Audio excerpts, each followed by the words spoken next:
Los Estados Unidos de América han tenido una relación continua con múltiples especies extraterrestres desde las décadas de 1940 y 1950.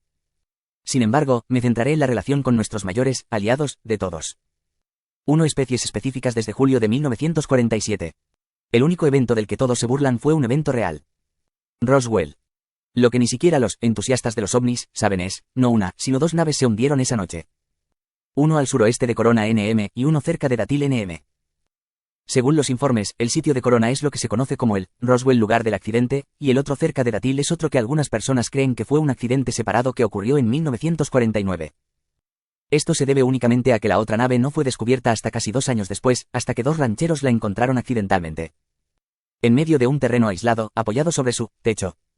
No estaba claramente documentado el proceso por el que pasaron. Para alertar al gobierno. Pero el lugar del accidente fue asegurado por el ejército estadounidense. El primer lugar del accidente, Roswell, en 1947 también contenía 5 extraterrestres muertos y un extraterrestre vivo. Los escombros y los fallecidos fueron transportados a Roswell Army Airfield, mientras que el que sobrevivió fue transferido a los Alamos National Laboratories donde aún se le instaló un área especial de contención. Sí, era un macho. Finalmente entre Dallas, Fort Worth y Nevada, todos los escombros fueron llevados a Wright-Patterson o Wright Field, como se conocía entonces, y manejados por la División de Tecnología Extranjera, de la Fuerza Aérea del Ejército en Dayton.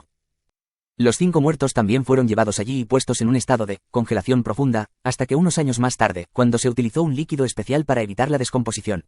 En Los Álamos fue entonces cuando los enviaron allí. Así como el sitio de pruebas de Nevada. En el segundo lugar del accidente hubo 4 muertos extraterrestres, ya muy descompuestos, que fueron llevados con la nave a la base militar de Sandia en Albuquerque, Nuevo México. Luego, el disco intacto se envió a Dayton. Hasta que se construyó el sitio 4, en el NTS para que la casa se estrellara intacta artesanía. Las especies que encontramos en esos accidentes no eran los señores malvados con tentáculos retratados en Día de la Independencia, a mediados de los 90. Pero en realidad es una especie benévola de hominoide bípedo, con un promedio altura de aproximadamente 4 pies aproximadamente, con extremidades delgadas. Su piel es un poco áspera, con una pigmentación gris rosácea. Sin embargo, no debe confundirse con lo que la gente llama como los grises. Eso es algo completamente diferente. Tienen ojos, pero con 2 pares de párpados en capas para fines de protección, debido a que su principal planeta de origen tiene 2 soles. Sistema binario. El párpado negro es un lente protectora. El globo ocular de abajo es blanco como el nuestro, pero con pupilas muy grandes. Tienen una nariz pequeña, pero sus sistemas respiratorios y respiratorios son diferentes. Tienen orejas, pero están un poco más bajas de lo que haríamos esperar. Tienen sangre, pero no es roja. Sus órganos internos son diferentes y su cerebro está estructurado de manera diferente. Pero son personas como nosotros somos personas. No son criaturas, son seres. Su verbal normal, la comunicación entre ellos nos suena como tonos musicales y su lenguaje escrito es muy complejo y se compone de más de 350 símbolos y caracteres. Su principal planeta de origen está aproximadamente a 38,42 años luz de la Tierra. Y cuando se pronuncia en inglés suena como Serpo. Es parte del sistema estelar Z2 Reticulum y es el 4º planeta desde el Sol. Los 2 soles son más complejos y no tengo especificaciones exactas sobre ese detalle. Uno es gira, mientras que otro está lo suficientemente cerca como para ser visto en los cielos de Serpo y proporcionar más luz solar. En los informes no eran claros en cuanto a la ubicación de la segunda estrella, pero por lo que tengo entendido, no es Z1. Y por lo tanto debe ser un tipo más pequeño y diferente de estrella que la astronomía convencional aún no ha trazado cerca de Z2. Ahora que los astrónomos saben dónde buscar, hoja de referencia. Podrán descubrir esa parte por usted. Hubo un informe de una entrevista de día, leí las transcripciones de donde un habitante del planeta Serpo estaba siendo entrevistado y di la descripción de. Ambas estrellas se encuentran a 100 millones de millas terrestres del planeta Serpo, cuando se encuentran en sus puntos más cercanos. Yo también sabemos que esta especie ha poblado y civilizado múltiples planetas dentro de los sistemas estelares Z1 y 2, así como 2 planetas ubicados en 2 sistemas estelares separados dentro del brazo Cygnus. 1. El 5º planeta gira alrededor del Sol aprox. Del mismo tamaño que el nuestro, y otro es el 4º planeta dentro de un sistema solar que contiene 11 planetas. Hay 3 tipos principales de seres grises inteligentes ubicados en los sistemas estelares Z1 y 2. La especie que se estrelló en Roswell está bajo la clasificación de nuestro gobierno como ETE2 tipo C1. Esas clasificaciones tienen humildes comienzos y comenzó en 1947 después de Roswell. En 1947, los servicios de inteligencia del ejército estadounidense asignaron una clasificación a esta especie. Sabíamos por las autopsias realizadas a los fallecidos en Fort Worth, TX, que eran diferentes biológicamente pero aún biológicos como los humanos. Sabíamos que no eran de la Tierra terrestre, por lo tanto extraterrestre. Entonces desde nuestro gobierno Y a los militares les encantan sus siglas, clasificaron esta especie como EBE, lo que medio, entidad biológica extraterrestre. El único superviviente en 1947 se llamaba simplemente EBE, en algunos servicios de inteligencia en círculos lo llamaban Noé, debido a que era él. Único sobreviviente, con el tiempo construimos una relación con esta especie y al referirse a él en tiempo pasado a través de archivos. Se convirtió en EBE-1. Cuanto más contraatacamos allí era EBE-2 y así sucesivamente. Verbalmente se diría la palabra número, al referirse a ellos antes de afirmar su número de identificación, y finalmente se convirtió en una letra agregada al final como un sufijo que ahora deletrea Eben. Que resultó en que llamemos cariñosamente a esta especie, los Ebens. Cuando técnicamente, todos los extraterrestres no clonados que son entidades biológicas son Ebens por definición. Sin embargo, como dije, empezamos a interactuar con diferentes especies de diferentes sistemas estelares y se desarrolló un nuevo sistema de clasificación para identificar el sistema estelar en el que se encuentran. Vino y esa calificación es ET, que significa simplemente entidad extraterrestre. Entonces, si hay múltiples especies inteligentes dentro de ese sistema estelar, se asignaría un tipo para identificar esa especie. Como dije, la especie de Roswell fue designado por sistema estelar y orden de primer contacto, ya que ET2 y su tipo es el tipo C1. Bien, ahora permítanme recordarles cuando teníamos EB1 bajo nuestra custodia en Los Álamos. Al principio una forma de signo. Había que utilizar el lenguaje para establecer una comunicación, empezar simplemente señalando algo, haciendo señas con lo que era y así sucesivamente. Esto funcionó de manera básica hasta que nuestros médicos militares estuvieron seguros de que sabían lo suficiente sobre la composición biológica de EBE1 debido a las autopsias realizadas a los demás. Como para poder realizar una cirugía que permita que los cordones acústicos del EBE1 produzcan también voz, en lugar de solo tono. Pudieron lograr con éxito completar esta cirugía, pero aún tenía que enseñar inglés desde cero. Esta especie tiene la capacidad de aprender el lenguaje rápidamente y el inglés no fue diferente. EB1 pudo aprender inglés sorprendentemente rápido. Un mayor del ejército específico se convirtió en guardián de EB1, por así decirlo, y construyeron una sólida amistad. Finalmente confirmó el segundo C de RAS. Sitio que fue recuperado en 1949 como parte de su tripulación. Nos mostró cómo ciertas cosas en su arte de exploración funcionaron, así como naves más grandes y su capacidad para viajar a través del espacio profundo. Todo el tiempo que EB1 estuvo en nuestra custodia estaba alojado en la base de Los Álamos y Sandia. Nos mostró su dispositivo de comunicación, recuperado del lugar del accidente de Roswell. Tenía 3 piezas, pero durante el accidente una de ellas se rompió. Los científicos encontraron algunos elementos fabricados en la Tierra alrededor de 1947 que EB1 pudo usar para reparar esa parte del dispositivo. En realidad, este dispositivo es el origen de nuestra primera versión civil de mensajería de texto. Para aquellos que recuerde, a finales de los 90 y principios de los 2000, para escribir un texto tenía que presionar el mismo número varias veces para circular a través de las 3 letras adjuntas a ese número. Así era este dispositivo.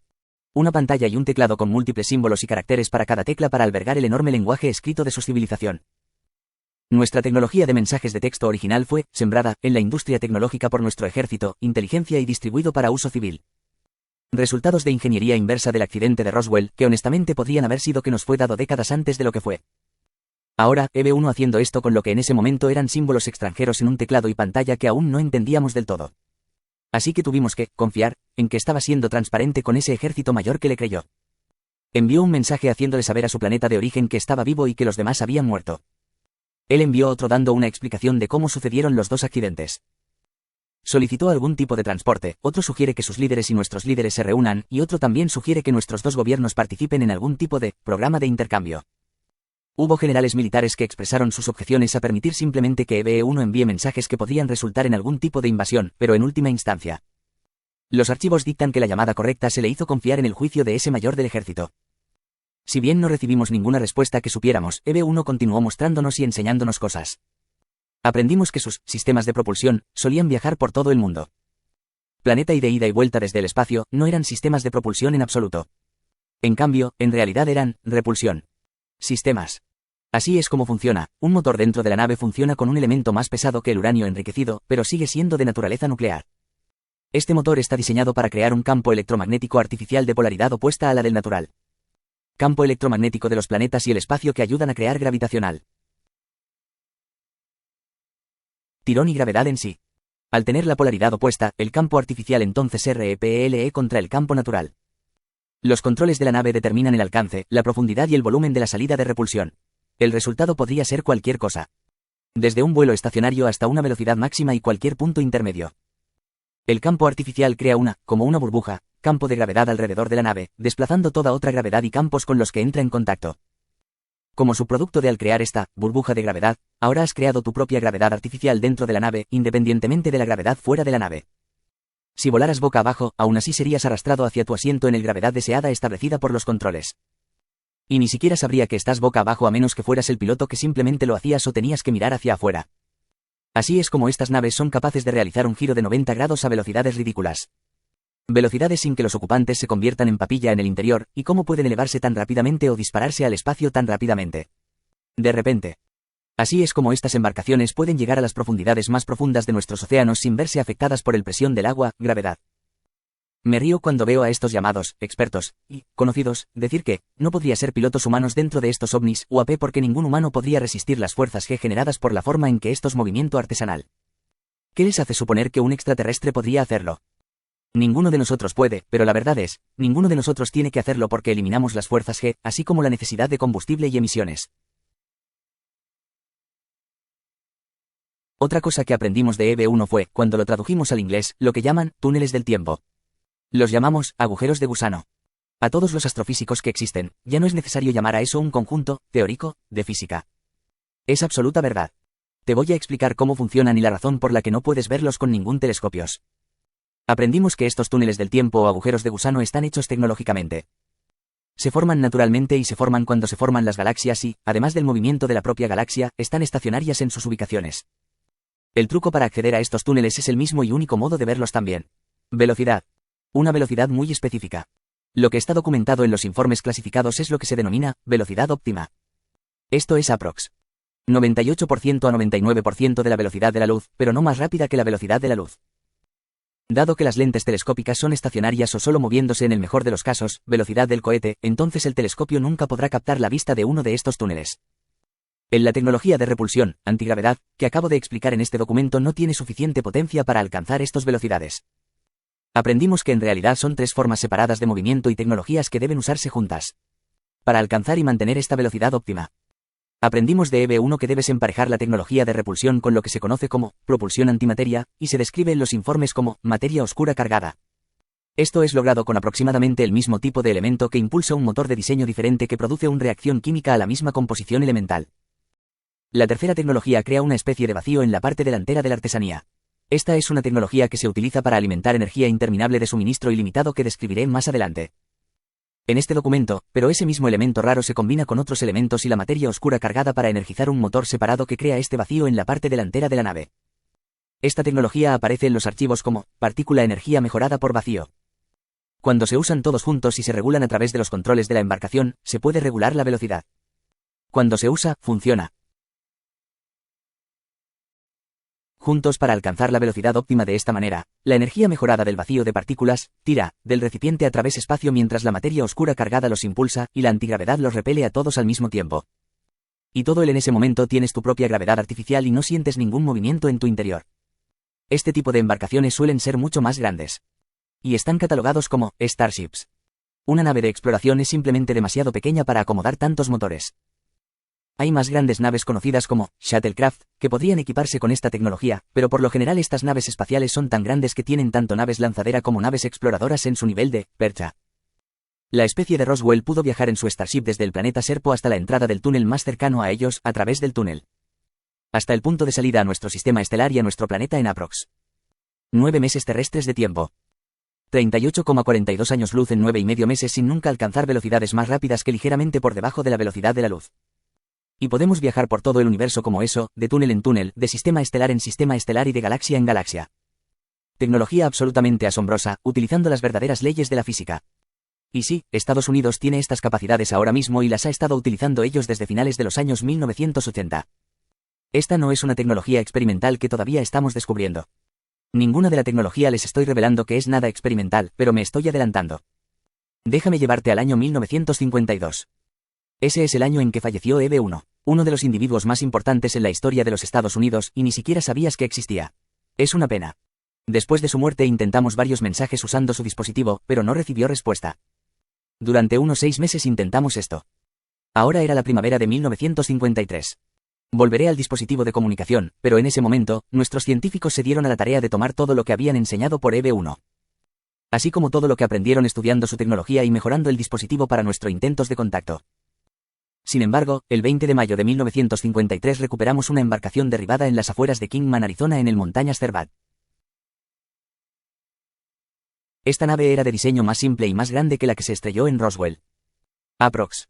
90 pies de diámetro. La nave estaba en funcionamiento y no se chocó, sino simplemente derribada. Esta embarcación tenía 4 vivos.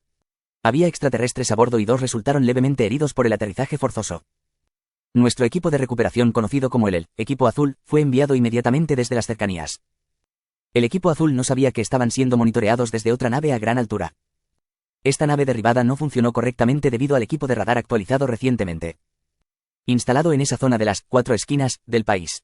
Esta nave no fue pilotada por los Evans, sino por otras especies con pigmentación grisácea, también no los grises, a las que nos referimos como ET1 tipo A. Comenzamos un estudio muy limitado relación con ET1 tras recuperar 3 embarcaciones de 3 plazas que se estrellaron cerca de los llanos de San Agustín NM el 31 de mayo de 1947. No entraré en muchos detalles sobre esta especie en este momento, aparte de revelarle informamos que esta especie se origina en el sistema estelar Rigel, con una altura promedio de 3 a 5 pies de altura. Tienen grandes ojos en forma de lágrima cubiertos con una lente protectora negra. El ojo inferior tiene pupilas verticales y la mayoría tiene 4 manos y 3 dedos de los pies. Algunos tienen una cabeza más grande con un bulto ligeramente elevado en la parte superior del cráneo, otros no. Algunos tienen la mandíbula cuadrada y otros puntiagudos. Algunos tienen ángulos agudos en lugar de curvas en sus caras y otros no. Hay un tipo que tenga pupilas circulares con ojos en forma de huevo. Todas estas variaciones dependen de la clasificación del tipo. Hay al menos 4 tipos sobre los que me informaron. Yo también te revelaré que el documento desclasificado del FBI que detalla que un informante le dijo al FBI que 3 naves espaciales alien se estrellaron en el desierto de Nuevo México en 1947. Realmente se estaban refiriendo a ese incidente de las llanuras de San Agustín, no Roswell como muchos han especulado. Esta especie adora la tecnología y había planeado presentar esta artesanía a nuestros militares en el NTS donde se estaba construyendo la base en Groom Lake, antes del acuerdo de compra real para esa tierra estaba incluida en la lista. Pero falló, lo que obligó a un aterrizaje de emergencia en Arizona. Fue cargado en un tanque militar. Remolque utilizado para transportar tanques Sherman en ese momento mediante una grúa. Era demasiado ancho para cruzar la presa Hoover. Por lo que, en cambio, lo llevaron en barcaza a través del río Colorado y luego lo condujeron con una escolta por la ruta 903 hasta el NTS, donde retrocedió. La ingeniería se inició inmediatamente con la ayuda de los ocupantes. Este proyecto original de ingeniería inversa de nuestro el primer disco volador intacto y completamente operativo se llamó Proyecto GALLALAO y comenzó oficialmente en verano de 1953. Lo primero que se construyó fueron los conocidos como simuladores de discos voladores. Eran completamente eléctricos y alimentado por 6 condensadores de 1.000.000 de voltios cada uno. Eso todavía solo permitía alrededor de media hora de tiempo de vuelo y bajas altitudes. La empresa, Alink Aviation, participó en estos desarrollos de simuladores, pero después a Roswell se le ordenó que la Fuerza Aérea se convirtiera en su propia rama militar independiente del ejército y, por lo tanto, asumió el control de la base aérea del ejército Wright Field y más tarde le cambió el nombre a base de la Fuerza Aérea Wright-Patterson. Al hacer eso, la División de Tecnología Extranjera de la base era ahora la División de Tecnología Extranjera de la Fuerza Aérea, y hacía la mayor parte del trabajo, así como el reclutamiento para el proyecto Galileo. El primer simulador de disco volador no estuvo en pleno funcionamiento hasta 1958. Luego no fue hasta 1962 que el programa estuvo realmente en funcionamiento y funcionando regularmente con mejores simuladores, como además de que la nave Kingman sea pilotada por pilotos humanos de forma regular. Algunas de las personas seleccionadas para trabajar en estas artesanías y en ese proyecto continuaron durante décadas, dando la vuelta a la esquina para que Real Craft se produzca con regularidad. El proyecto Red Light fue el proyecto relacionado de vuelo de prueba, produjo simuladores, naves recuperadas y, finalmente, ARVS es el gobierno oficial. Designación dada a la nave real que construimos. Significa, reproducción alienígena. Vehículos. Se nombró a uno de los principales científicos que trabajó en la investigación y el desarrollo de todas las variantes de la artesanía, Eduardo Escrutador. A lo largo de mis sesiones informativas sobre tecnologías de ingeniería inversa de civilizaciones extraterrestres y en las transcripciones de las entrevistas de ET, el nombre de Edward Teller aparecía con bastante frecuencia. Te lo revelaré en todo momento desde mediados hasta finales de los 60 y hasta finales de los 70, principios de los 80 trabajó con un asistente principal de ET, específico para estos proyectos relacionados. Para ayudar o explicar cuando sea necesario o solicitado. No parecía ser un ET1 normal o ET2, y probablemente era uno de los CBE de ET2. Esa es nuestra designación para una entidad biológica clonada. No está claro en los informes que he visto, pero sabiendo qué tan avanzados estaban en genética ET2 en ese momento. Y sabiendo que más tarde se supo que ya habían sido responsables de crear versiones completamente nuevas de especies para ciertos propósitos y conociendo sus apariencias. Lo más probable es que fuera uno de los miembros de su CBE con cuerdas vocales y enseñó inglés antes de que nos lo presentaran a mediados de los años 1960. Sin embargo, según todas las cuentas, su apodo en inglés era JROD, y así lo llamaban todos. La única otra especie que podría ser J-Rod es lo que se conoce como S-Sani, que descienden de ET2 de una manera que no me siento cómodo describiendo en este momento. El punto es, de cualquier manera, ET2 sería el responsable de que fuera asistente de Edward Teller. Él, ya fallecido. El capitán Billuhouse de hecho lo menciona en una entrevista que dio ante la cámara para The Disclosure, del Dr. Steven Greer. Proyecto. No todos los detalles de lo que el capitán Billuhouse creía saber sobre J-Rod son correctos, sin embargo, estaba siendo 100% veraz en su relato. Durante una de mis sesiones informativas me mostraron lo que se conoce como MJ-12 Especial Manual de Operaciones, o SOM, para abreviar. He leído cerca de 100 de estos, numerados del 1 al 01 hasta un número exacto. Designaciones que ni siquiera puedo recordar. Sin embargo, solo los llamo por sus designaciones internas, documentos del personal del MJ-12. El único documento del personal al que me refiero en particular se refiere a la ingeniería inversa y las pruebas. Vuelo de la nave Kingman AZ. En este documento del personal, leí las transcripciones de la entrevista del capitán Billuhouse, y cuando lo leí, asumí que eran transcripciones mecanografiadas de una entrevista de audio. Sin siquiera saber que era vídeo y también joven en ese momento para siquiera importarle. Me enteré hace unos 3 o 4 años cuando leí una publicación para ver si había nada de cierto en sus páginas. Ahí descubrí que era un vídeo. En esta publicación vi exactamente mismo transcripciones y pude autentificarlas. Sin embargo, fue entonces cuando me di cuenta que en realidad era un vídeo. Las transcripciones todavía menciona al Dr. Steven Greer, pero menciona la entrevista en vídeo realizada en octubre de 2000 para su Disclosure Project. Desde entonces he visto extractos de este vídeo y sé su autenticidad debido a que su contenido coincide con el oficial. Transcripciones dentro de las páginas de los documentos del personal de MJ-12. Por razones explicadas más adelante en este documento, no actualmente tengo los medios para ir a ver cualquier vídeo que desee en este momento. La publicación que encontré enumeró el dominio exacto como www.youtube.com/watch V =V vz4ag y youtube.vi. Si ya no se puede ver en YouTube, busque The Disclosure Project, del Dr. Steven Greer, que figura en la lista nombre. Su identidad puede ser verificada por su familia sobreviviente, si así lo desean, y yo puedo autentificar cada palabra. Sobre la ingeniería inversa es cierto. Nuestra nave de repulsión comenzó con simuladores eléctricos, pasó a la realidad. Artesanía, luego se perfeccionó a fines de la década de 1980, mientras seguía trabajando en modelos más avanzados e incorporando propulsiones en el espacio profundo desde principios y mediados de la década de 1990, como el USS Solar Warden, el USS Hillenkoetter y el USS Vandenberg, etc. USS significa United States Starship. Muchas corporaciones privadas que el ejército ha clasificado como intereses en la empresa solo hay aprox. 1 a 2% incluso sabe lo que está pasando. Estas empresas se financian a través de black presupuestos dentro del gasto de defensa conocidos como USAP, que significan Acceso Especial No Reconocido Programas. Estos USAP casi siempre están conectados con este tema de una forma u otra, pero ocultos detrás, antiterrorismo y seguridad nacional, pero no todos. El de los contratos de defensa. Para ayudar en la construcción de nuestras naves Starships y Scout Shuttle generalmente se dividen entre Boeing Phantom Works y Lockheed Martin Skunk Works. Es posible que sea necesario corregir la ortografía.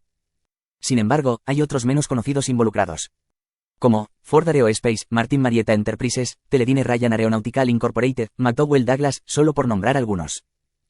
Casi todo el personal de la empresa no tiene idea de que esto está sucediendo y la mayor parte del tiempo se les indicará que construyan cosas que piensan o que sean de vanguardia, técnicamente, sin siquiera saber que es en realidad arcaico, y solo se utiliza para desviar la atención de lo que verdaderamente está sucediendo.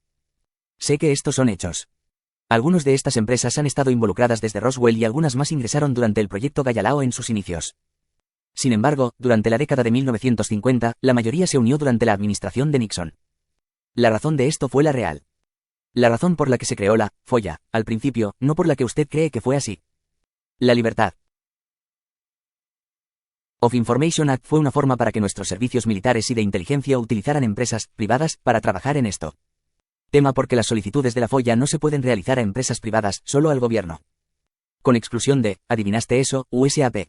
Esta decisión no fue tomada por el presidente Nixon. Esta decisión fue tomada por US Contador de Espacio Intelligence, que tiene su sede en Cheyenne Mountain Base en Colorado Springs. No solo construimos o hemos construido naves espaciales, también tenemos naves Scout y lanzaderas de varios diseños, formas y tamaño. Aproximadamente el 60% de los avistamientos de ovnis que se remontan a principios de la década de 1960 han sido nuestra propia nave con nuestra propia pilotos y eso es un hecho.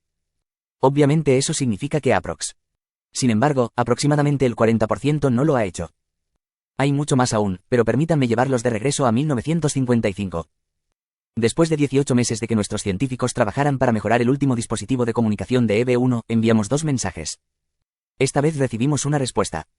La próxima cadena de eventos merece todos los pequeños detalles, así que para eso me referiré a mis notas. Me informaron y pude leer una gran porción de transcripciones clasificadas de una serie de reuniones informativas presidenciales dadas al presidente Ronald Reagan realizadas en Camp David durante 7 días. El primero del 6 al 8 de marzo de 1981 y el segundo del 9 de octubre al 12 de octubre de 1981. Estos informes fueron grabados en audio con el propósito de la futura publicación y divulgación de esta información y son una de las únicas sesiones informativas presidenciales sobre este tema que jamás se hayan registrado. Pude leer muchas de estas transcripciones en enero de 2003 y nuevamente en octubre de 2003. Las sesiones informativas se grabaron en 54 casetes de audio. Cintas. Estaban, y todavía están, retenidos por la DIA, o Agencia de Inteligencia de Defensa, y se supone que están desclasificados al público estadounidense en 2007 por el Departamento de Defensa. Solo fueron publicados en extractos y de manera que las únicas personas que los tomarían en serio serían las personas que ya están suscritas a este tema. IMPLORE que consiga esas cintas. También estuvo presente el entonces director de la CIA, William Casey. Una mujer allí estaba el taquígrafo empleado por la CIA que tenía autorización TS, CWMEO, el secretario de Defensa y 2 el personal también estaba allí. Después del inicio de la sesión informativa, la SEC. de DEF. Así como uno de los empleados se les ordenó que se fueran, mientras que los otros 3 permanecieron con el presidente Reagan. Esto no incluye a la persona que da la sesión informativa. La persona que hace esto es conocida como uno de los cuidadores de esta información para el gobierno de los EU. Él es parte de una división clasificada dentro de la CIA conocida como Grupo 6. Ellos cuidan toda la información sobre este tema. Estas sesiones informativas fueron parte del NSDD, Directivas de Decisión de Seguridad Nacional, que se incorporan al Directrices de Acción Generales sobre este tema. Y nuevamente, mi información llegó por una ruta diferente, sin embargo localicé algunos de los extractos publicados que puedo autentificar en una publicación. Ahora voy a parafrasear los acontecimientos sobre los mensajes. Informados al entonces presidente Ronald Reagan por el cuidador, marzo de 1981, en 1955 habíamos recibido nuestra primera respuesta y pudimos traducir aproximadamente el 30% del mensaje. Recurrimos a varios diferentes especialistas en idiomas de varias universidades diferentes e incluso algunas universidades extranjeras. Les dijimos una mezcla de que era un simulacro, prueba y que se trataba de transmisiones comunistas interceptadas que estaban codificadas y que necesitábamos romper. Finalmente pudimos traducir la mayor parte del mensaje. Decidimos responder en inglés y ver si podían descifrar nuestro lenguaje más rápido que y más fácil que nosotros el de ellos. 4 meses después recibimos una respuesta en un inglés entrecortado. Oraciones contenidas sustantivos y adjetivos, pero no verbos, y nos llevó varios meses traducirlos. Luego les enviamos nuestro inglés mecanografiado. Lecciones, KN una serie de formatos de una hoja. Por cierto, quiero describirte las palabras exactas que te dijeron el presidente Reagan al describir el dispositivo que usábamos para comunicarnos. Esto fue descrito así en 1981. Y refiriéndose a una época de la década de 1950. Échale un vistazo. Sin entrar en la descripción técnica del dispositivo de comunicación de Eben, era como un televisor. Pantalla y un teclado, pero el teclado contenía varios caracteres Eben diferentes dependiendo del número de veces que mantuvo presionada una tecla. Pudimos transponer nuestras palabras escritas en inglés a la segunda parte del dispositivo, lo que era similar a nuestro sistema de transmisión de facsímil. A nuestros científicos les llevó algún tiempo perfeccionar esto, pero funcionó. ¿Alguno de ustedes quiere adivinar a qué equivaldría eso más adelante en la sociedad estadounidense y, eventualmente, en el planeta? Cada solo uno de nosotros usa versiones humanas de tecnologías alienígenas todos los días. 6 meses después de enviar las lecciones de idiomas, recibimos otra respuesta. Esta vez fue más claro, pero no claro. Suficiente. Estaban confundiendo varias palabras diferentes y aún así no pudieron completar una oración adecuada. EB1 pudo aprender verbalmente en persona. Intentábamos enseñar inglés esencialmente a través de mensajes de texto interstellar. Pero, durante los siguientes 5 años de ida y vuelta pudimos perfeccionar un poco su comprensión de su idioma, y ellos también entendieron mejor el nuestro. Sin embargo, las fechas, horas y coordenadas fueron más difíciles debido a que no tener un conocimiento práctico previo de cómo midieron el tiempo y la distancia. Intentamos enviar fotos pero regresamos. lo que equivaldría a signos de interrogación. Finalmente pudimos romper esa barrera y comprender los conceptos básicos del sentido del tiempo y la distancia de cada uno, pero apenas lo suficiente. Luego recibimos un mensaje diciéndonos lo buscado. Reunirse con la Tierra, que para nosotros significaba reunirse con el gobierno de los Estados Unidos y recuperar los cuerpos de sus astronautas. 10 en total, pero la fecha que eligieron fue más de 8 años en el futuro, por lo que pensamos que tal vez habían cometido un error al calcular la hora de la reunión, así que después de algunos mensajes más de ida y vuelta, se fijó una fecha más cercana. 24 de abril de 1964. En ese momento ya era marzo de 1962. El presidente John F. Kennedy aprobó la reunión así como la propuesta. Programa de intercambio. Se decidió que el lugar para la reunión sería la base de la Fuerza Aérea Oloman ubicada en el White Campo de Misiles Sands. El presidente McNamara hizo saber en 1961 que la DIA dirigiría la operación. La Fuerza Aérea al Comando de Operaciones Especiales se le asignó la tarea de reclutar y entrenar a los finalmente seleccionados para participar. La planificación de la misión en sí fue realizada nada menos que por The Majestic 12 Group, también conocido como MJ-12. MJ-12 fue construido por el presidente Truman en 1947 después de Roswell, para supervisar todo lo que se debe hacer con este tema, respondiendo únicamente a la oficina del presidente de los Estados Unidos. Siguiendo a Roswell, el presidente Truman fue quien finalmente ordenó al general Ramey construir la mentira sobre el globo meteorológico. Y ordenar a Jesse Marcel que sostenga papel de aluminio y material de globos meteorológicos para los medios en Fort Worth, TX después Roswell. En realidad, fue el presidente Truman quien decidió ocultar todo esto al público. Para poder hacerlo tuvo que crear una manera de hacerlo legal. Así, a las pocas semanas de Roswell, el presidente Truman creó el Programa de Seguridad Nacional Act, que le permitió mentirle directamente a la cara en interés de la seguridad nacional. Creó el National Consejo de Seguridad, para aplicarlo sin supervisión. Crea la Agencia Central de Inteligencia, para investigar y monitorearlo. Luego pudo dar una orden ejecutiva clasificada para la formación de un grupo de 12 hombres de militar, inteligencia y ciencia.